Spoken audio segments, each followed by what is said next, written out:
اور میں بحریہ کے دبئی جانے پہ سب سے زیادہ میں خوش ہوں. اس کی وجہ یہ ہے کہ جب وہ اتنے انٹرنیشنل ارینا میں جائیں گے تو ان کا جو کام ہے اس کو اور وہ اپ گریڈ ہوگا, کیونکہ ہم جو ہے نا بیسیکلی ہم کنویں کے جب مینڈک ہوتے ہیں نا تو پھر ہمارا حالانکہ کام بحریہ کا بہت اچھا ہے, لیکن پھر بھی جب انٹرنیشنل پلیٹ فارم پہ جائیں گے تو پھر ڈیولپمنٹ کی سمجھ آئے گی, پروفیشنلزم کا پتہ لگے گا.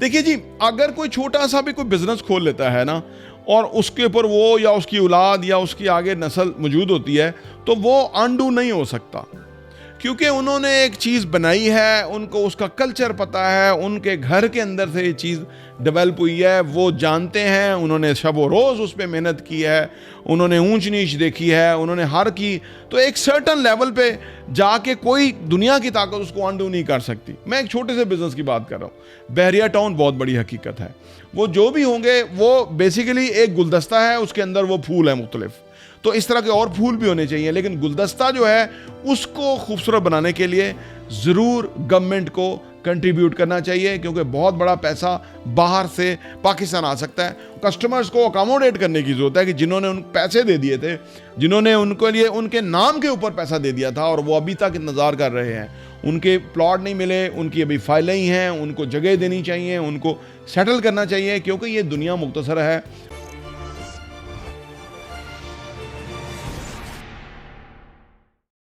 بسم اللہ الرحمن الرحیم. السلام علیکم ورحمۃ اللہ وبرکاتہ. میرا نام احمد عقیل ہے, آپ دیکھ رہے ہیں پراپرٹی ویژن ٹی وی. آج سے 50 ایئرس بعد بحریہ ٹاؤن کا کیا مستقبل ہوگا. اس سے پہلے کہ میں آپ کو مستقبل بتاؤں, میں بحریہ ٹاؤن کا ماضی بتا دوں. آج سے 3.5 دہائیاں پہلے ملک ریاض صاحب نے اس پروجیکٹ کا آغاز کیا. وہ بیسیکلی ایک ٹھیکیدار کے طور پہ کام کرتے تھے, جبکہ نیول والوں کو یعنی پاکستان نیوی کو کوئی پلاٹنگ کی ضرورت پڑی تو ان کو کوئی جگہ چاہیے تھی, کوئی کمپنی چاہیے تھی جو ان کے لیے ڈیولپمنٹ کا کام کر سکے. تو مختلف لوگوں نے کوشش کی اور ملک ریاض صاحب جو کہ اس وقت ایک ویسپے پہ ہوتے تھے, یعنی میرا بتانے کا مطلب یہ ہے کہ ایک میڈیاکر چھوٹے بزنس مین تھے, لیکن یہ کہ ان کے خواب اور عزائم بڑے تھے, تو ان کو بھی یہ پتہ لگا کہ ایک اپرچونیٹی ہے, تو انہوں نے ٹرائی کیا, تو ان کو سکسیس ملی. اور جو نیوی کی جو ایک کا ادارہ ہے اس کے ساتھ ان کا جوائنٹ وینچر ہو گیا, اور اس کے بعد انہوں نے ان کے لیے لینڈ لی ان کے بہاف کے اوپر, ان کو پلاٹنگ کر کے دی. جب پلاٹنگ کر کے دے دی تو ان کے پاس ایکسٹرا لینڈ بھی آ گئی. جب بھی ہم کوئی کام کرنا شروع کرتے ہیں نا تو اس کے اندر لوگوں کو تھوڑا پتہ لگ جاتا ہے کہ فلاں شخص جو ہے وہ خرید رہا ہے, بیچ رہا ہے, بنا رہا ہے, تو وہ پھر لوگ خود آ جاتے ہیں. تو ان کے پاس زمینیں آنا شروع ہو گئیں. تو انہوں نے پھر پاکستان نیوی کو کہا کہ اگر میں پرائیویٹ لوگوں کے لیے بھی ڈیولپمنٹ کروں تو آپ کو کوئی اعتراض تو نہیں ہے. تو انہوں نے کہا کوئی اعتراض نہیں ہے, آپ کر سکتے ہیں. پھر آگے چل کے جب یہ پرائیویٹ سیکٹر میں چل نکلے تو کام بہتر سے بہتر ہوتا گیا. تو پھر جو ہے نا وہ بحریہ نے پیچھے مڑ کے نہیں دیکھا. اس کی بہت بڑی وجوہات ہیں. جو ٹاپ ریزن ہے وہ یہ تھا کہ ملک ریاض صاحب جو ہیں ان کا اس ہاؤسنگ کے سیکٹر کے ساتھ جو ان کی ایک والہانہ محبت آپ سمجھ لیجئے, یعنی انہوں نے اس کام کو ایک آرٹ ورک کی طرح کیا, ایک پیشن اور جنون کے تحت کیا. ویسپے پہ ٹھیکیداری کرنے والا جو کام تھا وہ ٹائم وہ تھا کہ جب یہ کسی نہ کوئی ڈائریکشن دیکھ رہے تھے, کیونکہ ان کو ڈائریکشن مل جائے سو دیٹ اس میں وہ آگے بڑھ جائیں. تو جب پھر ان کو یہ ہاؤسنگ والا سیکٹر جو ہے وہ ملا, اس کے اندر انہوں نے جو کمال کیا وہ پاکستان کی مثال میں کوئی اور ادارہ نہیں ہے. ایک ادارہ DHA ہے جو کہ پہلے ہی تھا اور جو کہ بہت ایک اسٹرانگ ادارہ ہے, لیکن ایک پرسنل کیپیسٹی کے اندر ایک شخص نے کام شروع کیا اور اس کو اتنے بڑے ادارے اور اتنے بڑی ڈیولپمنٹ کے اندر کنورٹ کیا. اس کی مثال بہت کم ہے دنیا کے اندر ایون. تو جب انہوں نے یہ شروع کیا تو پھر ان کو رسپانس بہت اچھا آیا.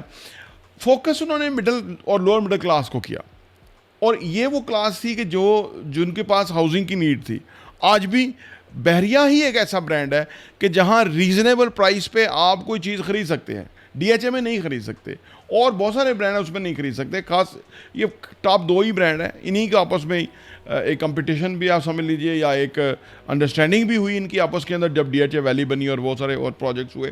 تو ان 30-35 سالوں کے اندر ملک ریاض صاحب, ان کے بیٹے علی ریاض اور ان کے دوسرے بیٹے شاہد قریشی, کیونکہ وہ ان کے دوست کے بیٹے تھے, لیکن جس طرح سے انہوں نے اس پروجیکٹ میں کام کیا تو وہ ملک ریاض کے بیٹوں کی طرف سے. ویسے ملک ریاض صاحب کا جو سٹائل ہے وہ ایسے ہی ہے کہ ان کے ساتھ بہت زیادہ لوگ ہی اس طرح شامل ہوئے کہ ان کی پرسنالٹی کے اندر ایک ہمبلنس ہے, ایک اپنائیت ہے, ایک دوسرے کو سپیس دینا ہے اور دوسرے کو پورا سپورٹ کرنا ہے کہ وہ اپنی پروفیشنل ایبیلٹیز کا اظہار کرے اور پروجیکٹ کو اور آگے سے آگے لے کر جائے, کیونکہ یہ ایک بندے کا کام نہیں ہے. البتہ ایک بندے کی جو پورا بزنس فلسفی تھی وہ سمجھ آئی آنے والے سالوں کے بعد کہ اس نے یعنی بحریہ ٹاؤن کی ڈریم کے اندر لاکھوں لوگوں کی ڈریم تھی, بلکہ کروڑوں کی کہیے, کیونکہ جو وہاں پہ پلاٹ لے کے گھر بنا رہے تھے ان کی بھی ڈریم بحریہ ٹاؤن ہی تھا. تو اپنی ڈریم کے اندر لاکھوں کروڑوں لوگوں کی ڈریم کو شامل کرنا یہ بہت بڑا ایک ماڈل تھا جس کے تحت بحریہ ٹاؤن آگے سے آگے گیا اور وہ فلورش ہوتا گیا, ایکسپینڈ ہوتا گیا. اور آج پاکستان میں بحریہ ٹاؤن نے جو ایک معیار دیا ہے ڈیولپمنٹ کا وہ انٹرنیشنل معیار کا ہے. اب بحریہ کی جو موجودہ صورتحال ہے اس کے بارے میں ڈسکس کر لیں کہ جب وہ کراچی میں گئے تو بہت ہی بڑا پروجیکٹ تھا اور اس کے اندر جو بھی معاملات ہوئے, جو سپریم کورٹ والا معاملہ ہوا اور ان کو 462 ارب روپیہ دینے کی جو ہے نا وہ بات ہوئی اور انہوں نے اس کو ایکسیپٹ کیا اور کچھ تھوڑا بہت پیسہ دیا بھی, اور اس کے بعد انہوں نے کہا کہ میں دے نہیں پا رہا کیونکہ مارکیٹ کی جو بزنس کی صورتحال ہی ایسی ہے. نیچرلی گورنمنٹ کو جو کسی نے پیسہ دینا ہوتا ہے اس میں اس کو ٹائم وغیرہ مل جاتا ہے. ایک معاملہ تو یہ ہے. دوسرا معاملہ ڈی ایچ اے کے ساتھ ہے. ڈی ایچ اے ویلی کا جو جوائنٹ وینچر ہوا تھا اس کے بعد دیکھیے یہ ڈیولپمنٹ وغیرہ کو کام آسان نہیں ہے, یہ بہت بڑا چیلنجنگ ورک ہے. اور پاکستان جیسے ملک کے اندر کہ جہاں پہ ہر ادارے کے ساتھ ڈیل کرنا بہت ہی ڈیفیکلٹ ہے, تو یہ بہت ہی چیلنجنگ کام تھا جو انہوں نے کیا اور بڑے خوش اسلوبی سے کیا, کیونکہ اتنی ساری ڈیولپمنٹ جو ہوئی ہے جہاں لوگ رہ رہے ہیں, شہر ایک بہت بڑا شہر ہے, روڈز ہیں, لوگوں کی لیونگ ہے, ہر کمرشلز ہیں, پارکنگ, ہر چیز جو ہے وہ بڑی مثالی ہے. تو چیلنجز تو اس کے اندر بہت تھے. تو وہ جو ڈی ایچ اے ویلی والا جو جوائنٹ وینچر ہوا اس میں مسائل پیدا ہوئے جس کی وجہ سے بعد میں دونوں اداروں کے درمیان جو معاملات ہیں وہ آج بھی وہ جو ہے وہ تو سیٹل ہونے باقی ہیں. دراصل نشیب و فراز پاکستان جیسے ملک کے اندر کہ جہاں پہ جب کوئی بڑا کام کرتا ہے تو اس کے اندر تو ہوں گے چھوٹے کام میں بھی نشیب و فراز رہتے ہیں. کاروبار میں نشیب و فراز ضروری ہیں. کبھی کس طرح کی صورتحال ہے, کبھی کس طرح کی صورتحال ہوتی ہے, کبھی کے دن بڑے, کبھی کی راتیں بڑی. پولیٹیکلی پاکستان جو ہے وہ یا تو فوجی جرنیلوں کے کنٹرول میں رہا اور کم جو ہے وہ سیاسی لوگوں کے کنٹرول میں رہا. زیادہ انفلوئنس جو ہے وہ فوجی جرنیلز کا رہا. تو مشرف کے دور کے اندر بھی ایک ٹائم آیا تھا, مجھے یاد ہے کہ ملک ریاض کو پکڑو, ملک ریاض پہ گھروں پہ چھاپے پڑ رہے تھے, آفیسز میں چھاپے پڑ رہے تھے. پھر بیچ میں کوئی کسی نے جو نا انٹروین کیا اور مشرف کو بتایا, پریزیڈنٹ مشرف کو, کہ جی ملک ریاض جو ہیں وہ تو نیشنل ڈیولپمنٹ اور نیشنل بلڈنگ کے اندر بہت اچھا کام کر رہے ہیں. تو ان کو یہ بات سمجھ آ گئی, کیونکہ جب انہوں نے پھر حکومت آگے چلانی تھی تو ملک میں بزنس اور ایکٹیویٹیز کو فروغ دینا تھا, تو انہوں نے پھر ملک ریاض کو اپریشیٹ کرنا شروع کیا مختلف پلیٹ فارم کے اوپر. تو پھر صحیح معنوں میں ایکسپینڈ ہوا بحریہ ٹاؤن. پھر اس کے بعد جب زرداری پریزیڈنٹ زرداری کا دور آیا تو کراچی بحریہ کا آغاز ہوا, جو کہ پریزیڈنٹ زرداری تھے, صوبہ بھی ان کے پاس تھا اور پھر بحریہ کو سپورٹ بھی ملی, اور جس کی وجہ سے اتنی بڑے لیول پہ ڈیولپمنٹ ہوئی. اور وہ جو مسائل آئے وہ اپنی جگہ ہیں. تو بحریہ کے ساتھ نشیب و فراز فرام دا ڈے ون رہے ہی ہیں. بیچ میں ایک معاملہ یہ ہوا تھا کہ پاکستان نیوی نے مقدمہ کیا کہ جی بحریہ ٹاؤن جو ہے, بحریہ ہمارا نام ہے, ہمیں ملنا چاہیے. تو ملک ریاض اور بحریہ ٹاؤن جو ہے وہ کورٹ میں چلے گئے اور مجھے یاد ہے وہ کورٹ سے مقدمہ جیت گئے, بحریہ ٹاؤن کا نام جو ہے وہ ان کو مل گیا. تو یعنی انہوں نے اس برانڈ کو, اس پروجیکٹ کو جس طرح سے انہوں نے لے کے چلے اور جس طرح سے انہوں نے اس کے اندر پوری انوالومنٹ شو کری اور جس طرح سے ان کا دل اس پروجیکٹ کے اندر نظر آتا ہے. آپ کسی بھی روڈ پہ جائیں, جہاں بھی آپ جائیں, آپ کو کشادہ روڈ ملیں گے, پلانٹیشن ملے گی, فٹ پاتھ ملیں گے, سیوریج, الیکٹریسٹی, ہر چیز جو ہے وہ آپ کو بڑی سلیقے اور طریقے سے ملے گی. یہ کام صرف پیسے کے لیے نہیں ہوتا, یہ کسی جنون کے تحت ہی ممکن ہوتا ہے. اب ڈی ایچ اے 5 بننے جا رہا ہے اسلام آباد کے اندر, مین روڈ کے اندر سینٹر میں ایک نالا ڈالا ہوا ہے. اس نالے کو ایک طرف کیا جا سکتا تھا, یعنی جو بندہ جا رہا ہے, آپ کے پاس بڑی اچھی جو ہے نا وہاں پہ لینڈسکیپ ہے, میں کل وہاں وزٹ کر رہا تھا, تو بیچ میں نالا ڈالنے کی ضرورت نہیں ہے. اس نالے کو کس طرف کرنے چاہیے کیونکہ نظر نالے پہ پڑتی ہے. تو یعنی ڈیولپمنٹ کے اندر یہ ہم اپنا یعنی اس